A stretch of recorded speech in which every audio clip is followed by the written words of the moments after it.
All right, so welcome everybody. We certainly appreciate those of you that have joined us. Hopefully we'll have a few more that pop in here in a few minutes. I'm J.W. Bramlett, the current president of Tri-State SHRM Texarkana. We have Rose Morales with us here today. And so certainly looking forward to her presentation and just a couple of things to talk about before we really introduce her and let her get started with her presentation. I know the tendency, this is something that's come up in our surveys that we send out after our meetings. And so before I say this, I already know what probably some of the reaction is going to be, because a lot of you may be eating lunch right now. But some of the feedback we got was, everybody obviously has a black box on their Zoom meeting. And it's always nice for the presenter to be able to see who they're talking to. So if you're not eating or you're not in a place where you just can't show your background, then please keep in mind to turn your camera on so the speaker can see you. If you're eating and you don't want us to see you eating, I completely understand. Or maybe you're in your pajamas or something working from home, completely understand. But if you're able to, please do so. That's one little note. Second thing is we made an attempt to vote on the revision of our bylaws last week. We did not get the required 30% of active members to attend to have a quorum, so we did not get to vote on that. So we will have another special meeting called within the next couple weeks to try and do that again. I'd encourage all of you that are here today, as long as you're an active member, to please register for that when that email goes out to notify you of it. And just please make sure that you reach out to other members that you know of. I mean, everybody's going to get an email that's an active member, but if we can really try to get that attendance up there so we can get the 30%, so we don't have to continue to call special meetings just to try and approve our bylaws. The bylaws do say that we have to do it in a actual meeting and not just by email. So that's why we're not just letting people vote by email. We're trying to follow the bylaws to the letter. And then, I'm sorry, James. Go ahead. James, yeah. Can I interject there? Can I suggest, since you're making these bylaw changes and because of the way the world has changed, maybe you want to include that to make it to be more flexible, to be able to offer that, have that in your bylaws to say that, the voting can also take place electronically. We're finding more of our chapters also including that in their bylaw changes when they send that to me to review and forward it up for final review and approval. So I would suggest maybe considering putting something like that in the bylaws. Yeah, and we actually did. We put together a bylaw committee, and we're going to allow electronic voting, or make that more evident in the next version. But okay, yeah, right now we're struggling to abide by our current bylaws in order to amend the bylaws. Got it. Yeah, that's definitely something we're working towards. Something I want to make you all aware of real quick. I'll share my screen to show you this, and that is the HR Southwest Conference is October 10th to the 13th. The options are to do in person or virtual. You can visit our website at tristateshrm.org. This is on our homepage, and you can simply scroll down and click this image, and it'll take you to the registration page. So please check on that. And if you're able to attend that in Fort Worth, either in person or virtual, certainly encourage you to do so. Last thing before I introduce Rose, we've got our next meeting on the calendar for July 13th, the benefits of adopting a market-based pay structure. So please check that out. The emails will start going out tomorrow to get folks to register, and that should be a good one as well. So now I will introduce Rose Morales. She is the Field Services Director at SHRM. She is based in San Antonio, Texas, and she supports Arkansas, Colorado, Hawaii, Idaho, Louisiana, New Mexico, Wyoming, Guam, and Spain. So misspelled Spain there, I just see. But it's Saipan. Oh, Saipan. Okay, sorry. I was where is Saipan? So Saipan is a part of the Commonwealth of the Northern Mariana Islands in the South Pacific. Okay, awesome. Well, I've learned something new today. Rose has worked in the HR profession for over 20 years, and so we are very excited to have Rose presenting her topic, which is the future of work in HR. and promoting business success in a changing global workplace. So I'm going to be monitoring the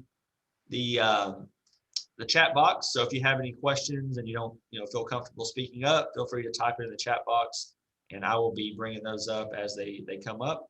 And so Rose, I will turn it over to you. Perfect. Well, thank you. Good afternoon, everyone. I'm really excited to be joining you all today. Wish it was in person, but here we are, and I'm just glad that we're together today. So as James shared, I am your Field Services Director representing the state of Texas. I replaced Sherry Johnson, as many of you may remember Sherry, SHRM Sherry, as they call her. I certainly have big shoes to fill, but Sherry is amazing, and she certainly has helped me through my journey with SHRM. So I joined SHRM about 1.5 years ago, just at the start of COVID. So I have yet to meet anyone in person outside of the first week when I was at HQ in Alexandria. And then after that, everything shut down. So I am looking forward to things moving forward virtually so that I can get out there and start meeting everyone in person. But I am available for you all as your field service director and representative. Should you need anything, don't hesitate, to reach out to me, and you'll have my contact information here at the end. So who are we? So SHRM is an organization that is truly here for all of you. So our purpose basically is to elevate HR, and it's truly our North Star in everything that drives what we do for SHRM and for our members. So our vision here is the future is to build a world of work that works for all. So better workplaces, better world. To achieve this, SHRM is committed to empowering people and workplaces by advancing HR practices and maximizing the human potential. And in doing so, we're working together to elevate your impact and leadership in the workplace and to improve the lives of the people that work for you. So our agenda today, we're going to cover a lot today. So, throughout the presentation, if there's a topic that I touch on that you find, you need further clarification or have some questions on, please don't hesitate to put it in the chat. I think our group is small enough that, if you want to ask the question, as James shared, please do so. So we're going to, again, cover a lot of bases for today. So our agenda topics are the 3 listed here on this slide. So how has the world changed for us here since the beginning of the year? For us, many of us, if not all of us, I was certainly excited to see 2020 go away. Those were, definitely the conversations I was having with friends and family and colleagues about, gosh, I can't wait for it to end. And with the hopes that 2021 would be better. And for the most part, it certainly, has been. And we all know that 2021, would be different. And again, in some cases, it is different, but there is one constant that we all know, that the world continues to change, right? And so, we have a new normal with regards to how we have conversations and what our awarenesses are about, because of where we're at with, COVID. So, today our conversations, continue to be, have you been vaccinated? Are you getting the vaccination? Why or why not? And then, of course, what, it means to have equality in the workplace, right? So there's more conversation today about, diversity, equity, and inclusion. That's part of, the future of, where we're going. It's been there, but it's more awareness and more conversations going forward. So I want to share this survey that was done by SHRM, where we asked the question, what does HR anticipate will be the significant challenges for their organization in 2021? And here are the top 5 responses that we got from, the individuals that surveyed. So the methodology around the survey was that it was filled electronically to a random sample of active SHRM members from January 27th of 2021 through February 4th of 2021. In total, we had about 1,069 members who responded to the survey. And what we did was we took out individuals that were in academics, that were students, consultants, as well as retired HR professionals. So this response was truly current HR practitioners that filled that the survey results came from. So and the respondents were from individuals that came from different levels of HR as well as organizations. So it was anywhere from 2 to more than 25,000 employees in a wide variety of industries across the United States. And so, and this survey, certainly aligns very closely with another study that I will share with you all, and which will take most of the presentation going forward. So some of the things to consider with regards to the workplace. So here you will see, and as I want to start, with the presentation, is to just share the upside, that on the upside, the pandemic has certainly forced our businesses to shift their mindset to think even bigger, right? As shown in the chart, we have moved the information era to the augmented era to be flexible and agile and to better position, to the changes. So how many of us have had to constantly talk with our leadership and our employees about the ability to be flexible and to be agile as we navigated in 2020 through all of the immediate shift and change for COVID, and to now what are we going to do going forward? Are we bringing people back? Are they are we going to continue remote? Are we going to do a hybrid? How many of us are constantly having those conversations with our work base with regards to flexibility and agility? Is that happening in the workplace? Rose, I can only speak on the behalf of the city. While we've had to be somewhat flexible, I can imagine in the private sector, it's been a lot more prevalent because obviously we don't do a lot of working from home. So there's a lot of silence though. So I just wanted to kind of fill that in. Yeah, no worries. And if you want to, again, put it in the chat, that's fine.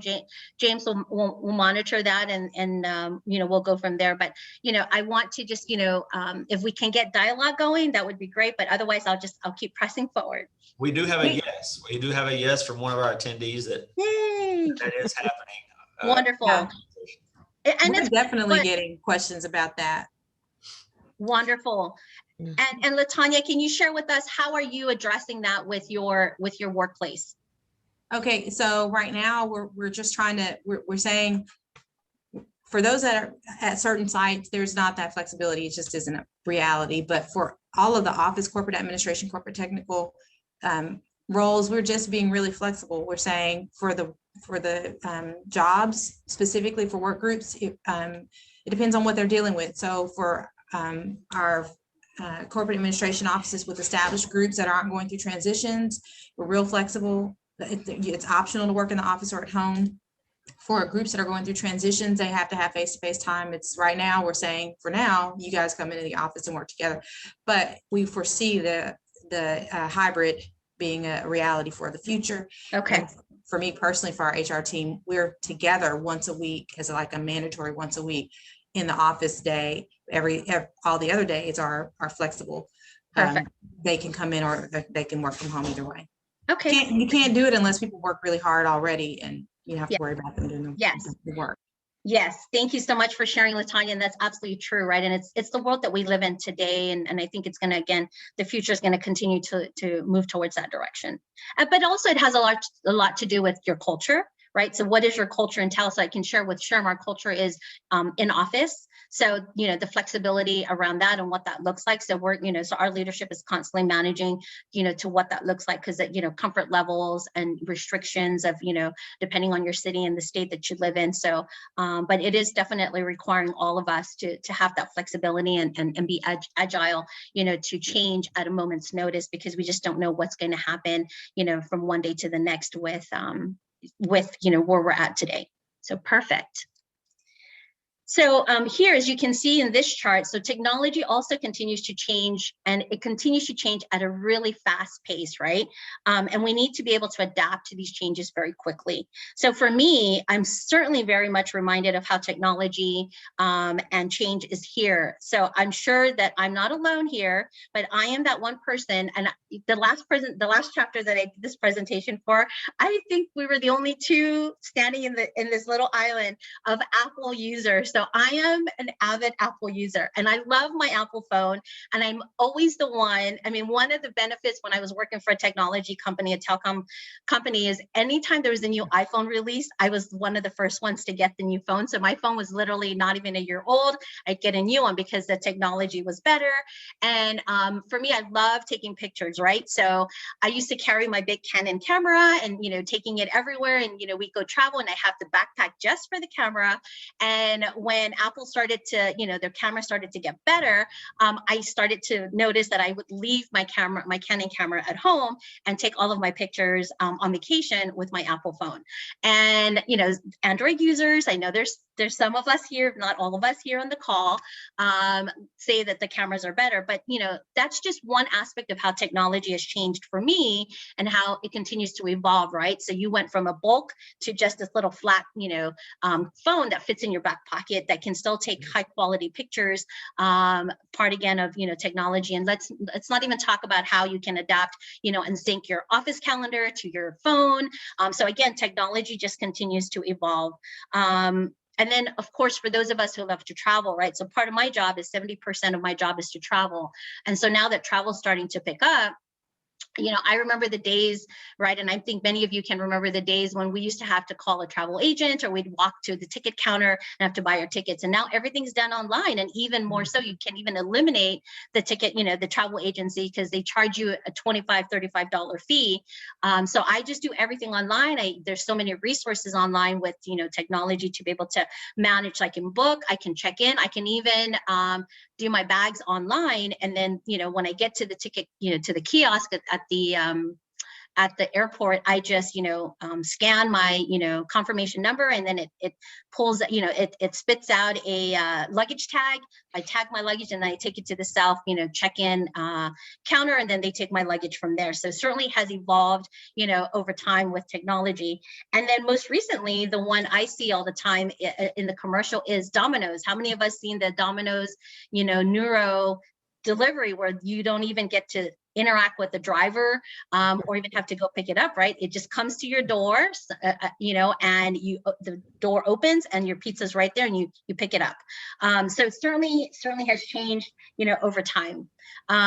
So we continue to evolve, and technology continues to evolve, and you see that, every day in your workplace. Rose, I think it may be a while before we see the automatic Dominoes be on Texarkana.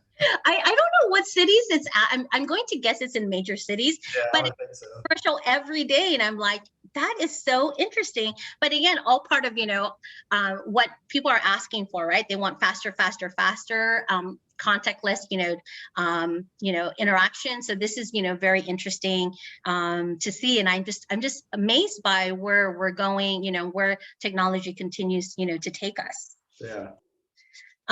So what I want to talk about, today is there was a McKinsey article and survey where a lot of the work that the information I'm going to share today comes from as well. And so here we talk about, the automation of what's here and what's coming and what's actually going. So we know, as we, I was talking about, just a few moments ago, the automation of some of these processes, like, self-service kiosks, right? I always do self-service checkout, 90% of the time when I go into a store. Just again, not largely because of, again, less people I interact with, the better, because we don't know, what I'm gonna, encounter, especially, during COVID, right? But we're seeing that more and more. It's becoming more seamless. It's becoming, just again, a thing of, you're seeing that everywhere you go. You walk into McDonald's, there's the self-service, place your order, pay, and then they bring your, your food to you, kind of, automation. And then let's talk about driverless cars, right? We know it's already happening. Let's not even talk about Tesla, right? I mean, we know that that's there, but the mining fields, they're testing and have been working, with driverless cars. But recently, as as technology again continues to evolve, there was a blog that was posted on the Doft magazine titled "When Will Automation Take Over the Trucking Industry?" So imagine trucking industry, and it referenced a Los Angeles Times article that 1.7 million American truckers could be replaced by self-driving trucks. Can you imagine? That just is scary to me, but it's there, and they're talking that this could happen over the next decade. The blog even went as far as saying that by 2027, truck drivers may be replaced by automated technology. But this is where the shift for the future of HR and the future of work is going to take place, because you're still going to need people to to maneuver that self-driving truck. So the skill sets are going to change, right? And so we've got to anticipate what those skill sets are going to be. I shared about the Domino self, delivery. And then, I have a friend who is a Global Hawk pilot. So I don't know if many of us are familiar with what the Global Hawk plane is. It's part of the Air Force fleet of airplanes, but it's driverless. So there is no pilot. It's run by a joystick. He sits here in San Antonio, and the Global Hawk plane flies all over the world. So wherever they want it to go, it goes, and then it comes right back, all behind a desk, like I'm doing right now, doing this presentation with you. And, he is, doing what he needs to do to defend our country, using a pilot-less, airplane. So it definitely, again, it continues to evolve as far as, technology. And then what's going, so as we talk about this, so again, as machines get smarter and they gain more traction within organizations, right? And many of you are seeing that. There's the chance that, accountants, bookkeepers, doctors, like I do telemedicine, I don't necessarily see my doctor. I see a PA or a nurse practitioner. So, we're seeing more, more and more of that. And yes, even recruiting and some other HR functions may also become obsolete as technology continues to evolve and to change. The US, as it's shared here, the US Bureau of Labor Statistics has estimated that 80,000 fast food jobs will disappear by 2024. That's just 3 years from now. Hard to believe. It's like, I can't fathom that. But again, as technology continues to move forward, we'll see a shift in that. In fact, there's a 83% chance that workers who earn less than $20 an hour could have their jobs replaced within the next 5 years.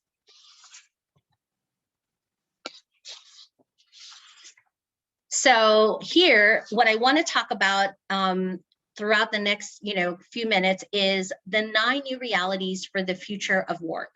So again, as I referenced, the McKinsey survey, and now the Gartner survey. So this is an actual survey that Gartner pulled together, which is titled 9 Future of Work Trends, COVID-19.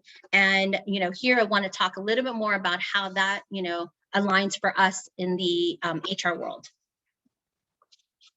So what are your observations of the future of work that you see today? So can you just, share that, chime in 1 or 2 thoughts that you have? What are you seeing right now? Anybody want to share? Sure, Rose. So, I mean, the obvious is people working from home. And I've even talked to some HR professionals that work for much larger corporate entities that, that some of those HR jobs have been replaced by, a lot of employee self-service type systems where the employee does most of the typical paper processing that HR used to do. Right. So we have to be careful not to eliminate our own jobs, folks. Just kidding. But yeah, I mean, that's kind of the things that I've seen just from my vantage point. No, and you're absolutely right. So prior to me leaving my last employer, before I joined SHRM, I just finalized the new HRIS system, a new applicant tracking system. So all to, automate as many of the processes that we possibly can so that we can be more strategic, right? That's what our leaders are asking of us. And for many years, we continue to ask to be that strategic partner versus, at the administrative, day-to-day function. And so part of that is, implementing, the administrative work that can be done faster, so that we can, analyze the data, because that's, in today's world, analytics, speaks a lot. So we'll talk more about that. So here, 65%, so here in this slide, it shows that, 65% of employers say it has been challenging to maintain employee morale, with regards to embracing the workplace, right? So employee morale, as you saw in the very beginning of my slide, right? The top 5 things that HR practitioners are anticipating for 2021 is employee morale, culture, and it's no different, right, in this particular study as well. So it's reframing how, the work dynamic looks for everyone. So it's even more important for us in HR to rethink how it would help keep employers and employees motivated and engaged, so that each work culture we know is different.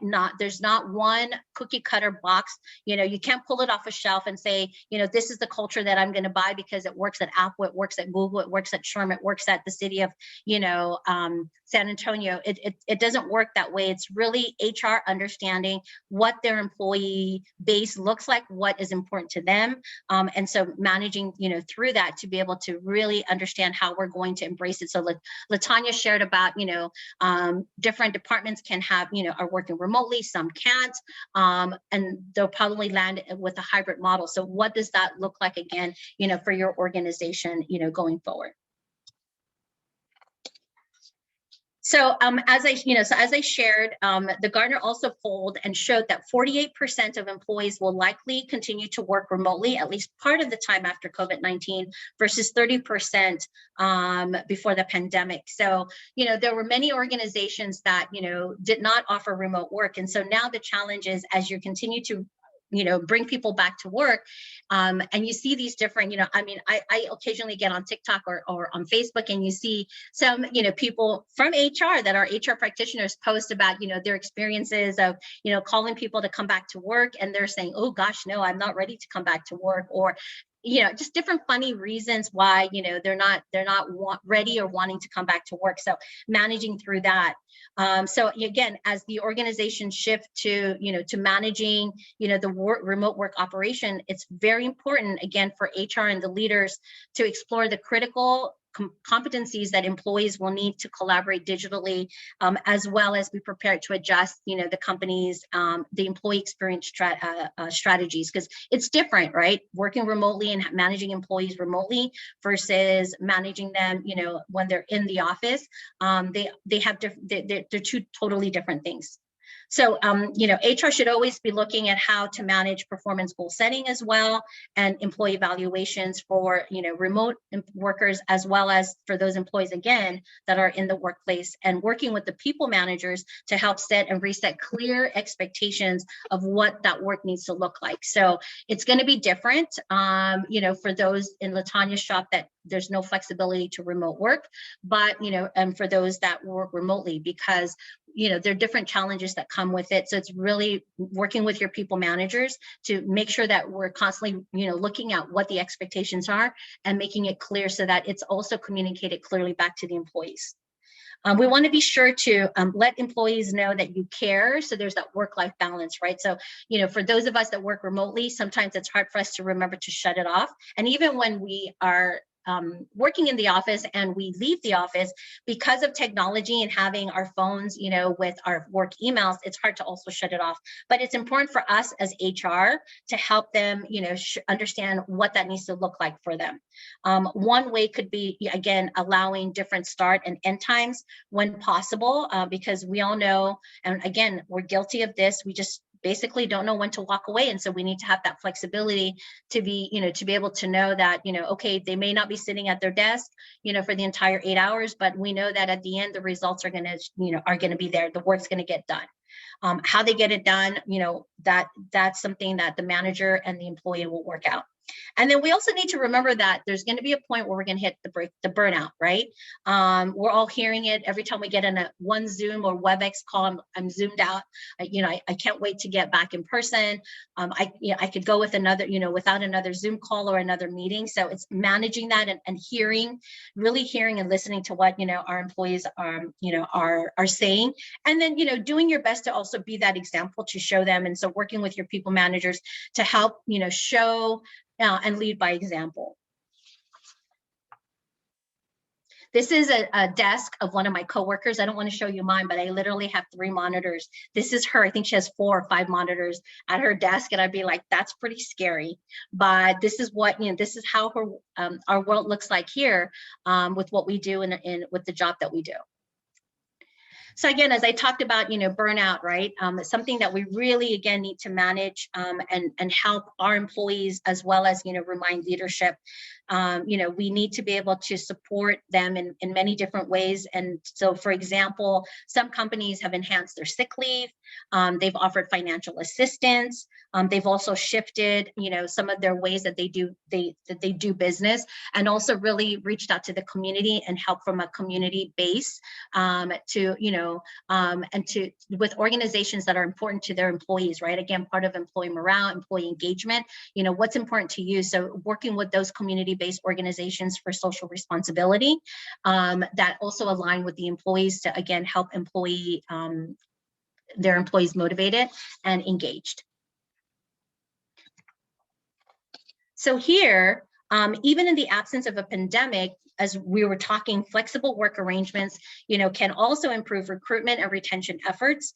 It also augments organizational diversity efforts, right? We talk about DE&I, encourage ethical behavior, and also help the organization's efforts to be socially responsible, as well as employers can experience some cost savings, improved attendance and productivity, and an increase in employee engagement. That's because, again, workplace also decreases absenteeism, turnover, real estate costs, as we talked about, utilities, expenses, and healthcare costs as well. Any questions about this particular slide? Because it very much, breaks it out very, very well. That's good. Perfect. Okay. So again, in the Gartner poll, it also showed that 32% of the organization shared that they have replaced full-time employees with contingent workers, largely due to the flexibility and ability to shift workforce based on the needs of the business due to the uncertainty of the economic post COVID-19. So how many of us, how many of our organizations have shifted or are relooking at contingent workers? I mean, I can tell you SHRM, SHRM has some contingent workers that we work with, again, because we're not sure, what the future is going to hold in the next 6 months. So instead of filling the role, we're saying let's try let's bring in a contingent worker on a contract basis and see how that works. And then if we see that there is the need, if the project's done, then we can then talk about possibly converting that to a full-time position. So we're hearing more and more of that, where it may not be, maybe another word for contingent workers could be temporary workers. So you're working with the staffing agency to help fill gaps, because you're not sure. And then I don't know if many of you are experiencing this, but with unemployment, there's a lot of people that are currently on unemployment that don't want to come back to work because they make more money on unemployment. So this is where sometimes that could being able to balance still meeting production needs and having employees there that people are companies are looking at contingent or temporary workers. Yeah, and we do have one comment from someone in the healthcare industry that they're hiring several PRN clinical employees rather than full-time employees. So yeah, so that's another way to manage that, because we're not sure, what it's going to look like, right? And this creates a challenge for HR, right? So the other side of that is, you want to make sure that you're managing performance accordingly and ensuring that the work is done and productivity is met, but while also ensuring that the lines aren't blurred, right? Because they're contingent workers, they're not full-time employees, they're not an employee of the organization. So you want to make sure that they're not being referred to as a regular employee, because then that could lead to implications of, well, then I'm doing the same work as a regular employee, I should be getting benefits as a regular employee. Very similar to the independent contractor scenario.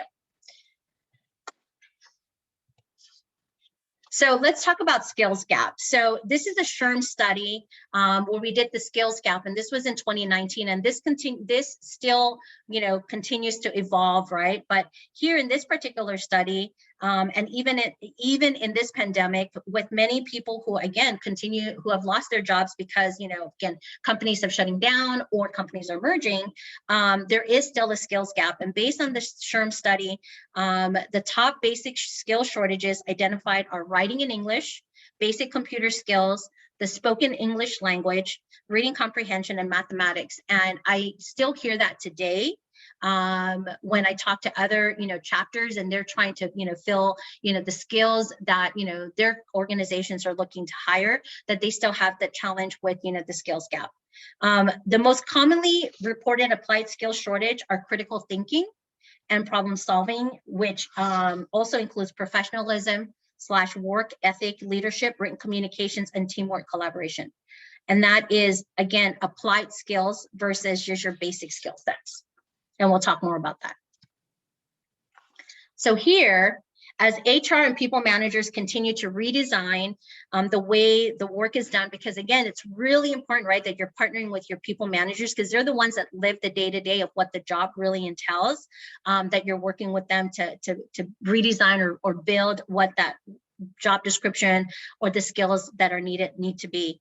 So it means that, knowledge and skills change. I talked about, the driverless cars, right? So we're not going to need truck drivers, but we're going to need someone who can, possibly technically drive it with a remote stick and what that needs to look like. So they need to be tech savvy, using the Global Hawk as an example, right? It's a different type of training and skill set that those pilots, because they're still pilots, they're just not behind, the holding the actual, wheel of the airplane and flying it. So the skills are a little bit different. So understanding what that needs to look like.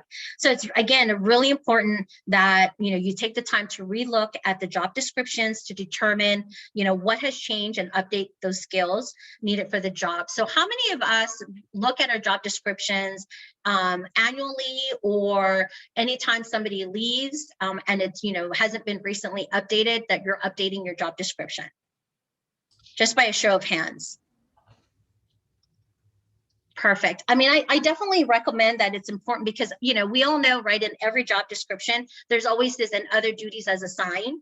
And sometimes those other duties go beyond what the scope of the job description really is. So it's, being proactive and really understanding, what are the skills that are truly needed to perform that job, to meet the, the expectation of that job. So, relooking at the job description with your people managers at least once a year, especially if it's not a high turnover type of a position, because we know throughout, the years, the job changes, right? I mean, even in my role as an FSD, it evolves, on a daily basis. So it's constantly, looking in to see, but, there's always that little caveat. But when that caveat becomes more than, 50% of what the job really is, then the right thing to do is to relook at it and reassess and see that the job is really, the job description for the position title is really what it's supposed to be. And then, so we know before COVID-19, the critical roles that were viewed as roles with critical skills, or the capabilities that an organization needed to meet its strategic goals, right? So now employers are realizing that there's another category of critical roles. And these roles are critical to the success of essential workflows. And to build that workforce, you'll need this post-pandemic, and it's focused less on the roles, but again, more on the skills needed to drive the organization's competitive advantage and the workflows that fuel that advantage. So encourage employees, again, to develop critical skills that potentially open up multiple opportunities for their career development, rather than preparing for a specific next role.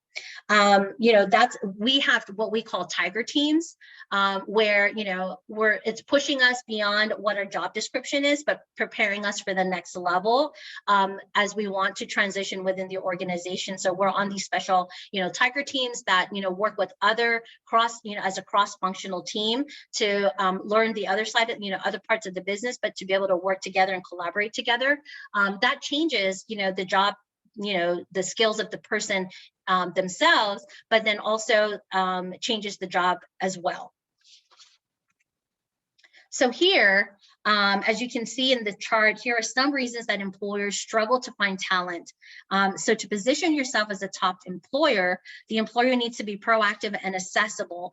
Look at your employer brand. How many of us look at our website to see, what, how our recruiting page looks like, and updating that, on a regular basis, or go to Glassdoor and see what, your employees or former employees are saying about your organization. Because, whenever someone is out there looking for a job, that's the first thing that first few things that they're doing is they're going to your company site.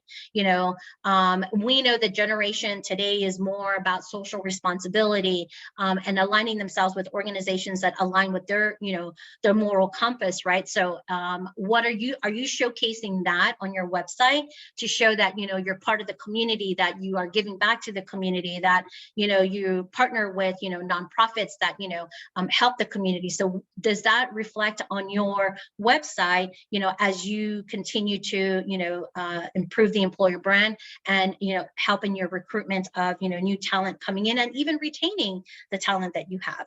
So it definitely is part of being competitive, and making it's the difference between you and the competitor that the applicant is looking at. So again, always look at your website. It is definitely another way, again, to attract the talent that you're looking for, and also addressing the gaps through those recruitment is really important. But in my opinion, looking internally is really important to fill, to help in filling those gaps that you have, versus looking externally, right?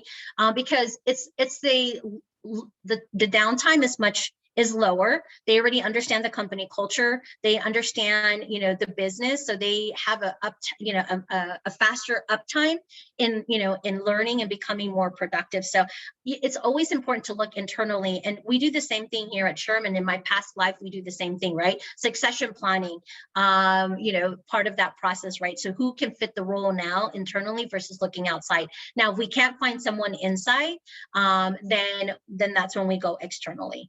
So that's really important as well. And then think about the message that you're sending as well to your employees, that you believe in them, and it's a way to keep them, keep the employees motivated and encouraged to want to continue to stay. So from a retention standpoint, it really helps as well. And then also, it's just as important to establish those external partnerships, right? So you work with the different schools, the different nonprofits, your local one-stop, if here in the in the area, because they get people that applicants that come through, because part of they may be on public assistance, and part of that is going and registering with the local Department of Labor one stop, and so partnering with them to be able to see if they have candidates that could possibly be potential for your organization.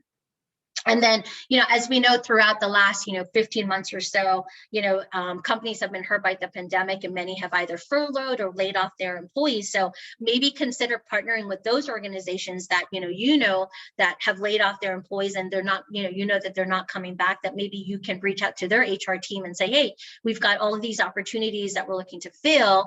Could we, have a job fair with your employees that you furloughed or that you laid off, and maybe, and hopefully we can find them employment. Could be another way to, to help fill those gaps in the roles that you have. So looking at just U.S. specific information. So this is the U.S. workforce. And as you can see, according to this chart, which is based on the U.S. Department of Labor statistics data, the aging of our workforce is advancing rapidly, right? I mean, that's no surprise. And as you can see in this chart, in the 65 to 74 and 75 and older categories, that's the only segment of the workforce with substantial projected growth through 2024. And all the younger categories show either a negative or low growth. The takeaway for me is that the mature workers will be the firm's largest experienced talent, right? So there's just some things that in an organization, if you're in manufacturing, right? There's skill sets there that, through the years, these 20, 30-year veteran employees they know it by the back of their hands, that even if you teach it to a new person, they're going to know the basic. But this is the skill gap that we're talking about, that people, these individuals are leaving us with that gap. So it's like, really embracing, how to get what they have in their head, and being able to teach that to the new workforce that's coming in. It happens all the time in telecommunication, right? I used to work for Comcast in California before I moved to Guam and worked for the telecommunication company there. And it was an evolution where you have, veteran employees that were there again 20, 30 years. They know where to find a ped. It may not be on the map. We're teaching the new, employees how to connect, the internet and the cable wire, red, blue, black, whatever that may be. But there's something beyond that you can't teach in the classroom. And that's where you need your veteran employees to kind of help guide our, new employees through that process. So taking that and trying to, materialize that is really important. But as these individuals, consider retiring and moving out of the workforce. So it's, finding that gap, that bridge to help fill that. But we also know that there's also the second trend in the global workforce, which is the gender. So, today it's a little over half of the world's population that is comprised of women. And we've played a really critical role in the global workforce, but that has changed, since 1990. And we hear that even more so now. Today because of the pandemic, right? Women are leaving the workforce so that they can take care of the kids and be, homeschool teachers because, school went remote and, they need to be there to help with their kids. SHRM recently shared that 1/3 of female employed Americans personally know a woman who has voluntarily left the workforce during COVID-19 due to caregiving responsibilities. It's even cited in a study conducted by the National Bureau of Labor Statistics or Economic Research, the impact of COVID-19 on gender equality, where it cites 2 reasons for how the pandemic has hit the workforce. And that is, basically largely the women work in the industries that are hardest hit: restaurants, retail stores, hospitalities, and so forth. And so when the country went on lockdown, they lost their jobs as well. But then, of course, when childcare shut down, that was another reason that, brought the gender gap even further with, the women choosing to, having to stay home, not necessarily choosing, but having to stay home to be able to manage that. So again, we're hearing it more and more. And so we're trying to figure, so we're working towards how do we change that? How do we bring, women back into the workforce as, things start to reopen? So that's something to think about. Any questions so far? Okay, we'll keep going. So here are where some resources for you as an organization or as an HR practitioner that we offer at SHRM.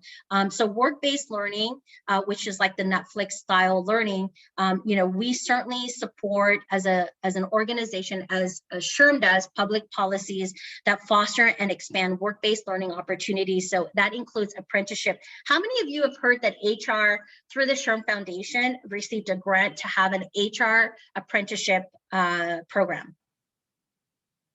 So if you haven't, I highly encourage you to go to the SHRM Foundation website and read about the HR apprenticeship program. And if it's something that you're interested in doing, you can submit your interest by submitting the form, and then someone from the foundation will reach out to you. But I believe in the apprenticeship program. I actually, with my past employer, when I joined the organization, we had 5 apprenticeship programs where we actually worked with the local junior college, and we created the curriculum of what we needed to have our, this particular group of, employees based on their title and the job, what those skills learning needed to be. And so the school helped, by providing the courses, and then they would attend the courses, and then at the end they completed the program. And then our commitment was on the job training, as well as incremental increases throughout the program. And the program could be 2, 3, or 4 years.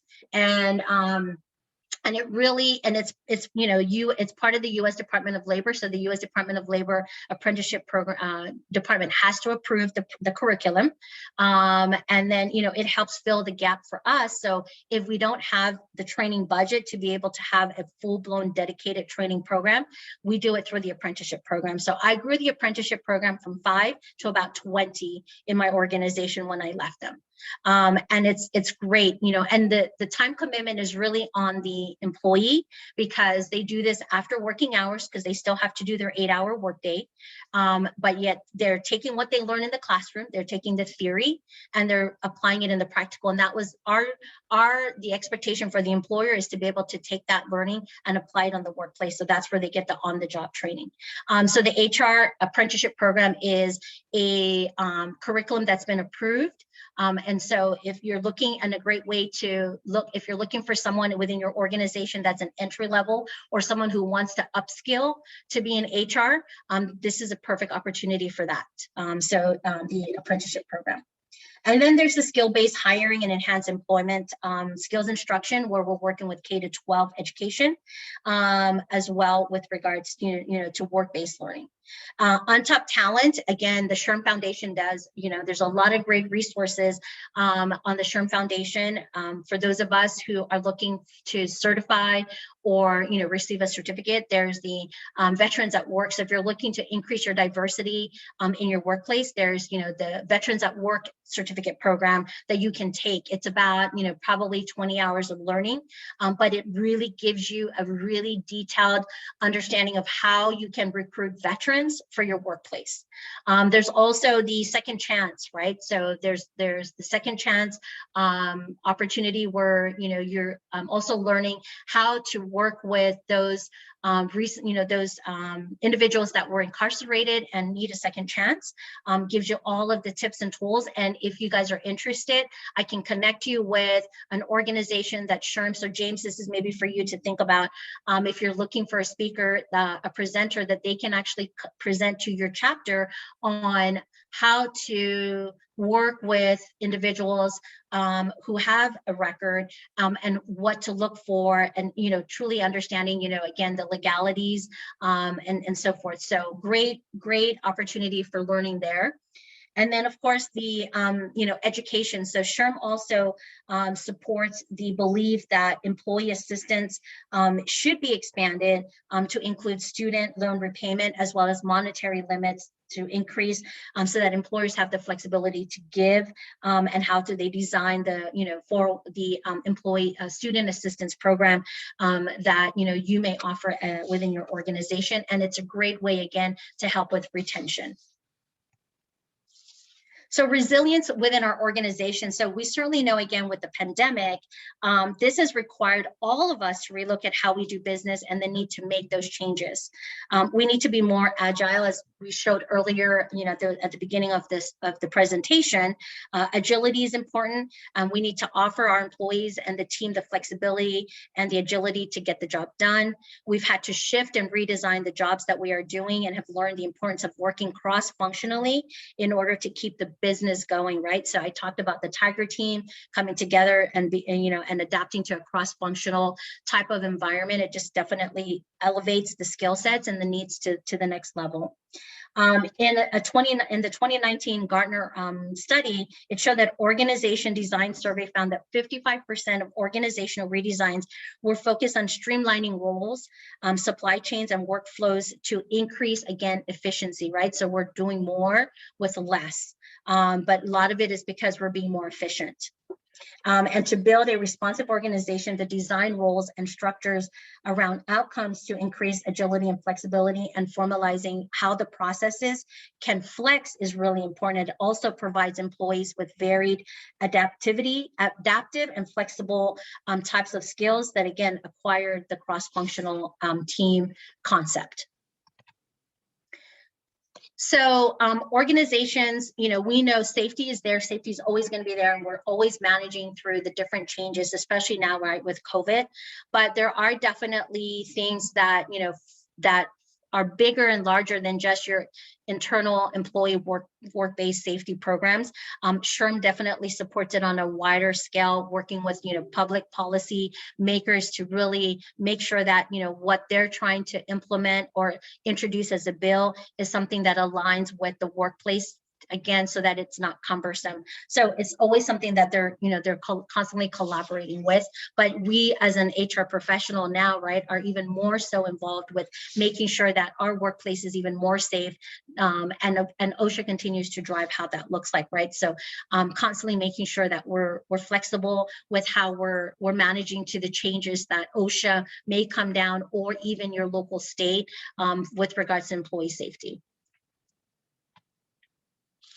So again, we talked about technology, and as it continues to change the nature of how we work at a very granular level, and because the end goal of our work is to positively impact people and not machines, it's any innovation that HR brings in must be people oriented, right? We all know that. HR tech must be capable of building positive workplace culture that engages and motivates employees through diversity across, the workspace.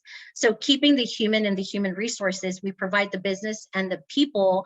And one way that we do that is through AI for recruiting, right? So how many of us have an applicant tracking system?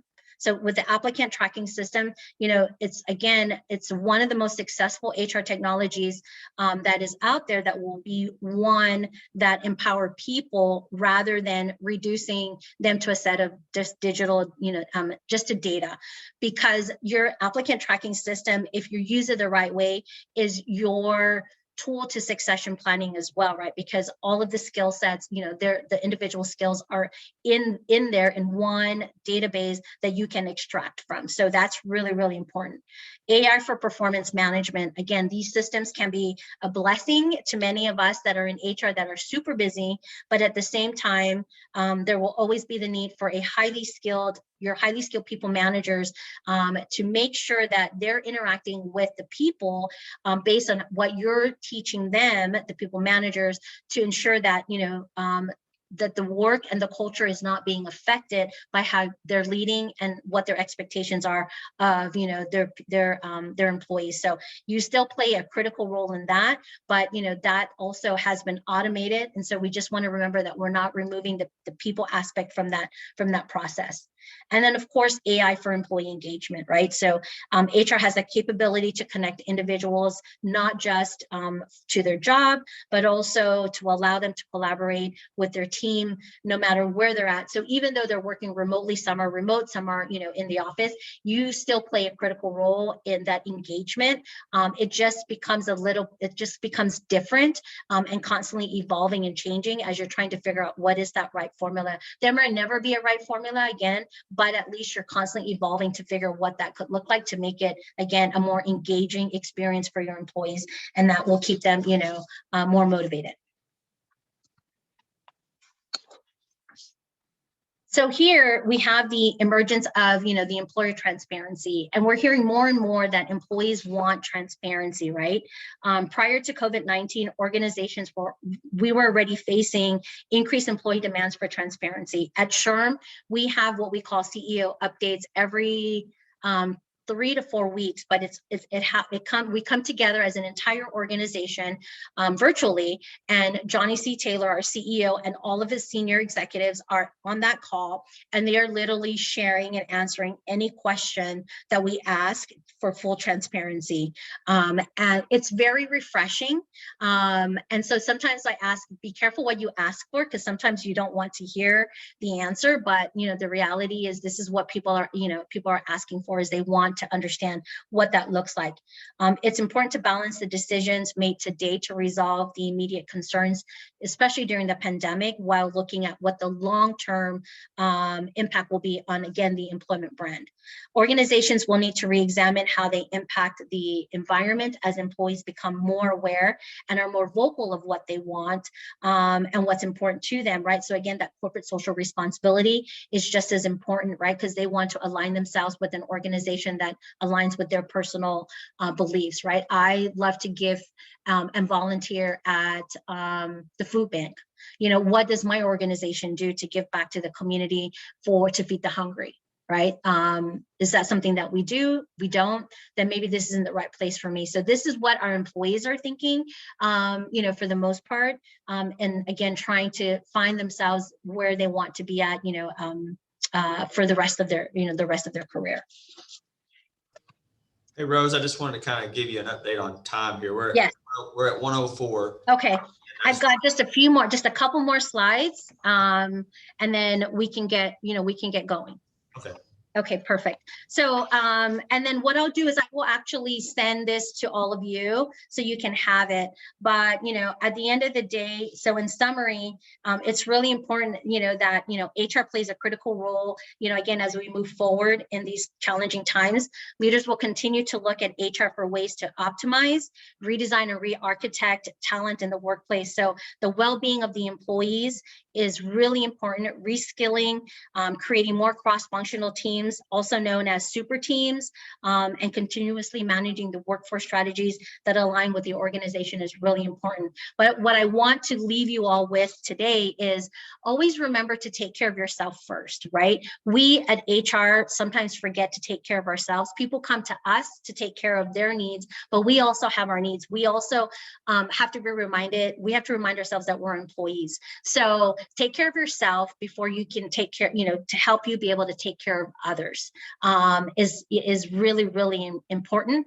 And, you know, remember that you all play an important role and are critical to the organization, to ensure that you're able to move them forward, in making sure that the culture and the employees and, you know, the business are meeting all of its needs, and being that true strategic partner. So with that, I will leave it.